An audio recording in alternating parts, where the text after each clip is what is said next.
जय श्री कृष्णा। कैसे हैं आप लोग। केदार योग बनने जा रहा है। केदार योग बड़ा ही समृद्धिशाली योग है जो कभी कभी बनता है।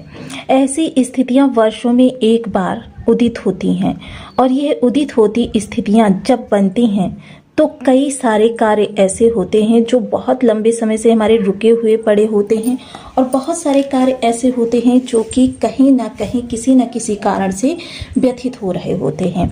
इन सब स्थितियों में यह केदार योग काफ़ी महत्वपूर्ण होता है। केदार योग जो होता है वो आर्थिक समृद्धि के लिए, मान सम्मान के लिए, पद प्रतिष्ठा के लिए, इन सभी चीज़ों के लिए काफ़ी महत्वपूर्ण योग माना जाता है। अब ऐसी स्थिति में जब यह केदार योग बनता है तो जीवन में तरक्की के क्षण, यानी कि जो काफ़ी लंबी समय से रुकी हुई चीज़ें होती हैं, एकदम से गतिमान हो जाती हैं। अब इनके पीछे भी काफ़ी सारे लॉजिक हमारे सामने उपस्थित होते हैं कि चीज़ों को इस चीज़ में प्रभावी करने के लिए कौन सा ग्रह जिम्मेदार होता है। तो वैसे तो यहाँ पर 9 के 9 ग्रह सपोर्टिव हो जाते हैं, लेकिन यहाँ पर विशेष जो प्रभाव है आज के दिन आपके चंद्रमा को प्राप्त हो रहा है। इसका विशेष कारण है क्योंकि देखिए केदार योग कोई छोटा योग नहीं होता। जिस तरीके से हम गज केसरी योग को मानते हैं उसी तरीके से केदार योग भी माना जाता है कि बहुत ज़्यादा शक्तिशाली, समृद्धिशाली और आपके जीवन में उन्नति के पल लाने वाला योग यह आपका बनने जा रहा है 9 अगस्त 2026 को। 9 अगस्त 2026 को जब यह योग निर्मित होगा तो आपके जो भी ऐसे कार्य हैं जिनमें निगेटिविटी ज़्यादा व्याप्त है या फिर जो कार्य आप बार बार प्रयास कर रहे हैं वो आपके सफल नहीं हो रहे हैं, या बहुत से कार्य ऐसे हैं जो रुक गए हैं, या बहुत से कार्य ऐसे हैं पहले चल तो रहे थे लेकिन अब वह प्रयास करने पर भी पुनः अपनी उस स्थान पर नहीं आ पा रहे हैं जिस स्थान पर आप उन्हें देखना चाहते हैं, यानी कि रीस्टार्ट करना। इन सभी स्थितियों के लिए यह केदार योग, क्योंकि केदार योग ना कि आपके कैरियर के लिए बल्कि आपके पारिवारिक सुख समृद्धि के लिए भी बहुत महत्वपूर्ण योग माना जाता है। और जब यह योग निर्मित होता है तो देखिए आपकी 80% जो निगेटिविटी होती है किसी भी कार्य में या कहें हर कार्य में, वह आपकी बिना प्रयास के ही समाप्त हो जाती है। बाकी 20% आपको प्रयास करने पड़ते हैं। प्रयास बहुत ही ज़रूरी होते हैं। कुछ चीज़ें अपने आप ही गतिमान हो जाती हैं और उनमें आपको प्रभाव मिलना प्रारंभ हो जाता है। तो इन सभी स्थितियों के लिए यह केदार योग काफ़ी महत्वपूर्ण है जो कि आपके 9 अगस्त को बनने जा रहा है और यह आगामी कुछ दिनों के लिए प्रभावी रहेगा।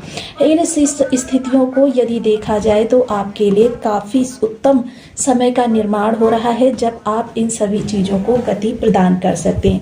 तो बनी रही हमारे साथ इस वीडियो में, एंड तक आपको बहुत कुछ जानने के लिए मिलेगा। वीडियो बहुत ज्ञानवर्धक होने वाला है। यदि आपके लग्न में 10 नंबर बना हुआ है तो ये राशिफल आपके लिए, यदि कुंडली में कहीं भी चंद्रमा के साथ 10 नंबर बना हुआ है तो ये राशिफल आपके लिए। कुंडली ना होने की स्थिति में आप इसे नाम राशि से भी देख सकते हैं। यदि अभी तक आपने अपने इस चैनल को सब्सक्राइब नहीं किया है तो प्लीज़ सब्सक्राइब कर लीजिए, वीडियो को लाइक कर दीजिए, चैनल को शेयर कर दीजिए। इससे होगा क्या कि हमारे आने वाले हर वीडियो की नोटिफिकेशन मिल सकेगी आपको सबसे पहले। एक प्यारा सा कमेंट करना बिल्कुल ना भूलें। कमेंट से हमें बहुत मोटिवेशन मिलता है, हौसला मिलता है और ये पता चलता है कि आप और क्या जानना चाहते हैं। सर्वप्रथम देखिए प्रश्न ये उठता है कि केदार योग बनता किस तरीके से है। केदार योग 7 ग्रहों के द्वारा निर्मित किया जाता है जिसमें राहु केतु को अलग रखा जाता है। अब राहु केतु अलग तो हैं लेकिन जैसा कि हम सभी लोग जानते हैं ये पूरा सौर मंडल का परिवार है। अब सौर मंडल का परिवार है तो जाहिर सी बात है कि ये अलग होते हुए भी प्रभावी होते हैं, यानी अपनी निगेटिविटी को काफ़ी हद तक ये कम कर देते हैं। जिस कारण से इस केदार योग में जो अन्य 7 ग्रह होते हैं उन 7 ग्रहों को अपना कार्य सुचारू रूप से करने के लिए स्थान मिल जाता है और वह अपनी पॉजिटिविटी, अपनी सकारात्मकता, अपनी उत्तम ऊर्जा व्यक्ति को प्रदान कर सकने में सक्षम होते हैं। इस केदार योग में जो ये 7 ग्रह होते हैं जो कि राहु केतु को छोड़ दिया जाए। चंद्रमा यहाँ पर मैंने लग्न को समझाने के लिए बताया है, अन्यथा आज के दिन चंद्रमा आपके मिथुन राशि से गोचर करने जा रहे हैं।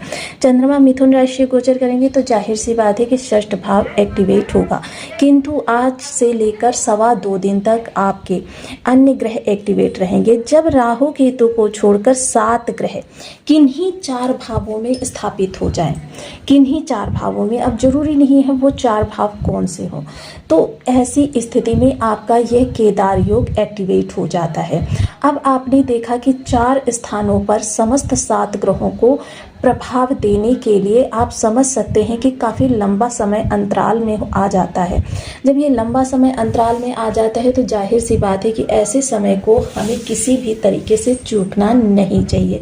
किसी भी नए कार्य को करने के लिए, किसी भी ऊर्जा को अपने अंदर स्थापित करने के लिए, भौतिक सुख समृद्धि प्राप्त करने के लिए, कैरियर को गति प्रदान करने के लिए, अपनी अचीवमेंट्स से जुड़े हुए जो भी आपके क्रियाकलाप पेंडिंग हैं उनको करने के लिए, या कोई भी ऐसा कार्य जो अभी तक आप कर पाने में असमर्थ थे उनको शुरुआत करने के लिए यह समय बहुत ही उत्तम माना जाता है।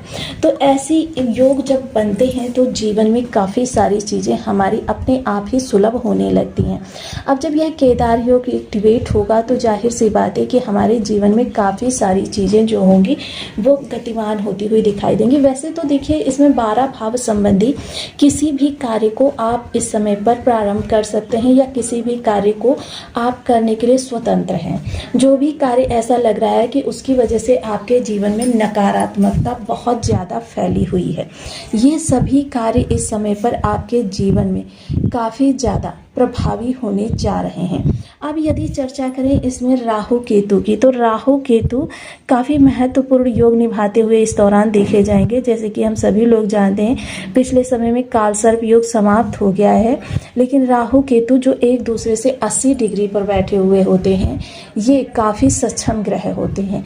देखिए जहाँ राहु को हम मानते हैं कि ये जुनून है, वहीं केतु को हम त्याग मानते हैं। अब मान लीजिए कोई भी व्यक्ति जो है सामने से जा रहा है और आपको लग रहा है कि उसे किसी चीज़ की आवश्यकता है, बेशक आपके पास वो अल्प मात्रा में है, लेकिन केतु का प्रभावित व्यक्ति क्या होगा, उसको दे देगा। शुक्र से संबंधित चीज़ें, क्योंकि शुक्र भाग्य भाव से गोचर कर रहे हैं, तो यहाँ पर देखिए शुक्र जिनके भी निगेटिव होंगे उन लोगों के लिए क्या होगा कि मतलब सुख दिखाई तो देगा, ऐसा लगेगा कि बस अब मिलने वाला है तब मिलने वाला है, लेकिन सुख मिलता नहीं है। ये भी स्थिति जो है जिन लोगों का ग्रह निगेटिव है उनके लिए काफ़ी विषम स्थिति होती है कि हर समय उस अगले पल की आस में वो जीवन बिताते रहते हैं। जो पल उनको लग रहा है पास से, वो धीरे धीरे जितना वो आगे बढ़ते हैं उतना धीरे धीरे आगे खिसकता चला जाता है। वहीं गुरु सूर्य बुध जो सप्तम स्थान में बैठे हुए हैं सीधे लग्न को प्रभावी कर रहे हैं, यानी कि आपके जीवन को इस समय पर काफ़ी समृद्धशाली बनाने के लिए तत्पर हैं। वहीं मंगल चंद्रमा षष्ठ स्थान पर आकर काफ़ी ज़्यादा प्रभावी हो रहे हैं, क्योंकि षष्ठ स्थान इस समय पर आपके जीवन से समस्त निगेटिविटी को दूर करने के लिए और उन चीज़ों को करने के लिए जो अप्राप्य हैं, जो दुर्लभ हैं, ऐसी चीज़ों को करने के लिए षष्ठ स्थान में मंगल और चंद्रमा का होना और साथ ही साथ तृतीय स्थान पर शनि का होना, सभी ग्रहों का उपयुक्त स्थान पर होना, क्योंकि यदि देखा जाए 3, 6, 11 उच्चय भाव होते हैं और 3 और 6 में मंगल शनि जैसे ग्रह बैठे हुए हैं, यानी कि आपके ये जिस तरीके से भाव की पावर है उसी तरीके से पावरफुल ग्रह भी इन स्थानों पर विद्यमान। सप्तम स्थान पर गुरु सूर्य बुध का होना, सप्तम स्थान पर गुरु सूर्य बुध का होना, यानी कि सूर्य को यदि छोड़ दिया जाए तो गुरु और बुध यहाँ पर सौम्य प्रभाव के लिए जाने जाते हैं। अब इनके साथ में सूर्य की जो कहते हैं ना, क्योंकि मंत्री की ही पावर होती है जो बुद्धिमत्ता से, तर्क से, ज्ञान से, नीति से अपने राजा के क्रोध को नियंत्रित करता है, राजा के तेज को सामान्य करता है। तो ये सारी चीज़ें यहाँ पर आपके लिए हो रही हैं। वही शुक्र जो भाग्य भाव में विद्यमान है, शुक्र का भाग्य भाव में विद्यमान होना एक सौम्यता का संकेत है कि सौम्यता इस समय आपके 12 भावों में भर गई है। और वहीं केदार योग का जबरदस्त प्रभाव इस समय पर आपके 7 के 7 ग्रहों को पॉजिटिविटी से प्रदान कर रहा है। ऐसी स्थिति में आपको इन ग्रहों से संबंधित देखिए बहुत ज़्यादा निगेटिविटी नहीं फेस करनी पड़ेगी और इस दौरान इन ग्रहों के द्वारा संपन्न किए जाने वाले कार्य आपके जीवन में असीमित ऊर्जा को भर देने में सक्षम रहेंगे। ऐसे समय में हर उस कार्य को आप कर सकते हैं जो आपके लिए लग रहा है कि हाँ, यहाँ पर प्रयास मेरे लिए बहुत आवश्यक है। उस कार्य को करिए और फिर इस केदार योग का जबरदस्त प्रभाव देखिए। यह समय है कि आप अपने जीवन की तमाम पिछली पूरी यादों को छोड़कर, यानी कि जो पिछले समय में आपने कष्टपूर्ण समय छोड़ा है, क्योंकि देखिए बीती बातों को भूलना ही इंसान की निरंतरता का प्रतीक होता है और जब इंसान निरंतरता की इस धुरी पर चलता है तभी वो आगे अपने लिए सुलभता को निर्मित कर सकता है। तो आपको इस दौरान इन ग्रहों से संबंधित या भावों से संबंधित आपके कार्यों को गति देने के लिए यह समय सर्वोपरि माना जा रहा है। तो ऐसी स्थिति में देखिए आपको ग्रहों से संबंधित नेगेटिविटी को यदि दूर करना है तो ऐसे में आपको क्या करना चाहिए। सर्वप्रथम इस समय पर किसी भी कलहपूर्ण कार्य में ना पड़ें, झूठ का प्रयोग बिल्कुल भी ना करें, क्योंकि कोई भी कार्य यदि झूठ की बुनियाद पर आप प्रारंभ करेंगे तो देखिए बेशक आज तो आपको उसमें सफलता दिखाई दे जाए, लेकिन आगामी समय में वहाँ पर आपके लिए नकारात्मकता और जो अभी नकारात्मकता है उससे भी बड़ी नकारात्मकता, क्योंकि कोई भी बीमारी हो अगर आप उसको यूं ही छोड़ देते हैं या आपने 1-2 बार मेडिसिन ली और उसको पूर्ण रूपेण समाप्त नहीं किया, फिर जब वो बीमारी सिर उठाती है तो इतने प्रचंड वेग से उठाती है कि फिर उसके लिए काफ़ी लंबा समय लग जाता है या फिर कभी कभी इतना भी अवसर नहीं देती कि आप उसका निदान कर सकें।